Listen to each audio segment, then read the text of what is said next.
Hi යාළුවනේ ඔන්න ඔයාලට අද තවත් රසමරස වීඩියෝ එකක් තමයි අරන් ඇවිල්ලා තියෙන්නේ. අපි බලමු හරිම ඉක්මනට හදාගන්න පුළුවන් ඊසි රෙසිපි එකක් ගැන.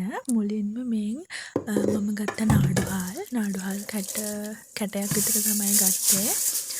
අරගෙන මුලින්ම මේ හොදගෙන ඉවර වෙලා මම මේක රයිස් කුකර් එකේ ඒ කියන්නේ බත් එක මම තම්බගත්ත රයිස් කුකර් එකේ කියලා මම බත් එක හොඳට තම්බ ගන්නවා. තාම මම මේ බත් එක හොදනකන් තමයි ඉන්නේ. ඊට පස්සේ බත් එක තැම්බෙනකන් මම අර ටෙම්පරාදු කරගන්න තමයි යන්නේ. හරිද? මුලින්ම අපි සෝස් පෑන් එකට තෙල් සාමාන්‍යයෙන් ඔයාලට කැමති සාමාන්‍ය චූටි ප්‍රමාණයක් ගන්න. තෙල් දාලා ඊට පස්සේ ඒකට ඔයාලා සුදු ලූණුයි අපේ ලොකු ලූණු තියෙන්නේ ලොකු ලූණුයි දාලා හොඳට රන්වන් පාට වගේ වෙනකන් ටෙම්පරාදු කරගන්න. හොඳට ඒක ටෙම්පරාදු කරගන්න. හොඳ රන්වන් පාටක් වෙනකන් ඔයාලා ටෙම්පරාදු කරගන්න.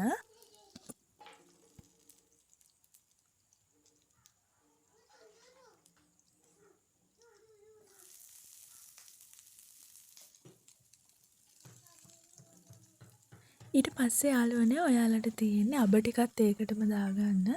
අබ ටිකත් අර ලූණුත් එක්කම හොඳට මික්ස් කරගන්න. ඒකත් හොඳට බැදෙන්න දෙන්න.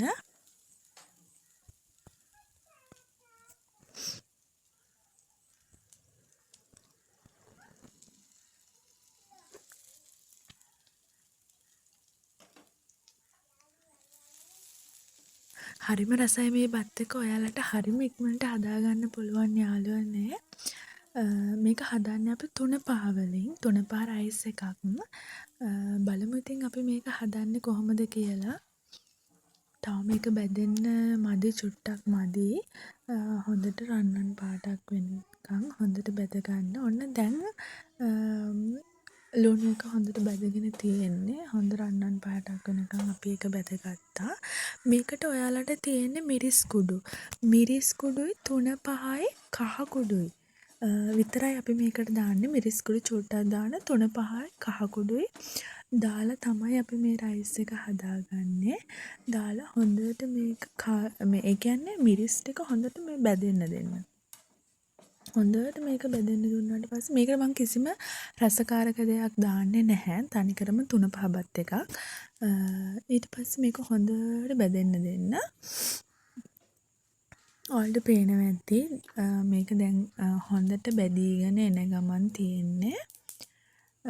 ලුණු කුඩු ටිකකුත් දාන්න ඔයාලගේ රස පරිදි. ඔයාලගේ බත් එකට ලුණු දාන්නේ නැත්නම් ඒකටත් එක්ක හරියන්න ලුණු මික්ස් එකට දාන්න. නැත්නම් බත් එකට දානවා නම් මේකට ලොකුවට ලුණු ඕන වෙන්නේ නැහැ. ලුණු සාමාන්‍ය චුට්ටක් දාගන්න ඔයාලට පුළුවන්.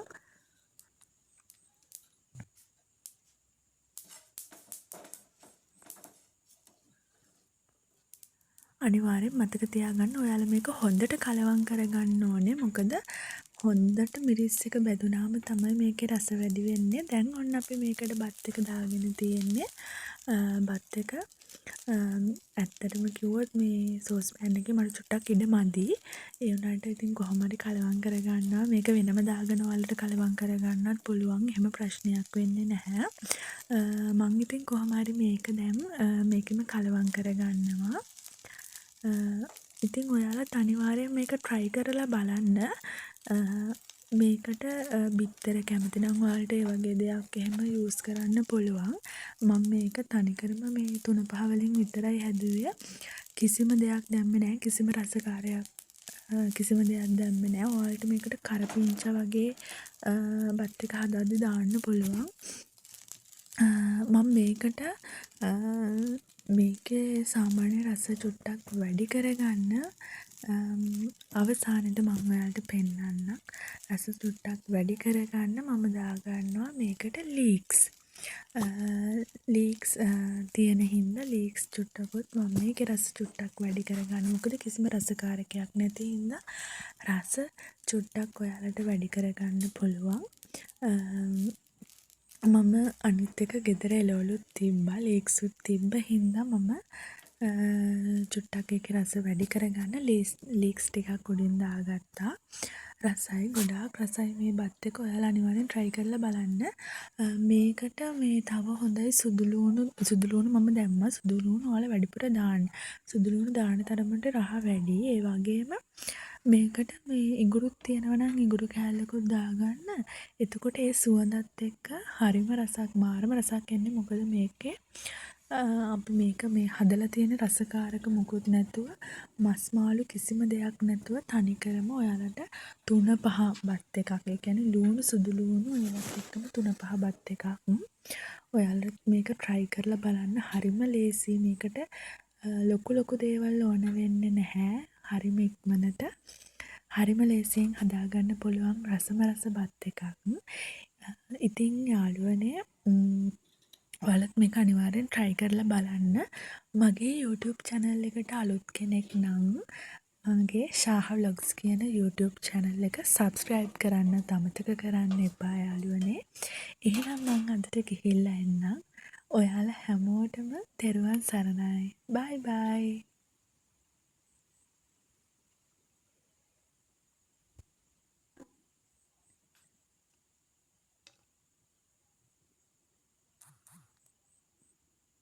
ගිහිල්ලා එන්නම් කිව්වට යාළුවනේ තාම ගිහිල්ලා යන්නෙත් නැහැ. ඔන්න බලන්නකො මේකේ ඔයාලට පේනවද දැන් හරිම ලස්සනයිනේ. හරිම ලස්සන මාරම පෙනුමක් එක්ක හරිම රසයි. හරිම රසයි.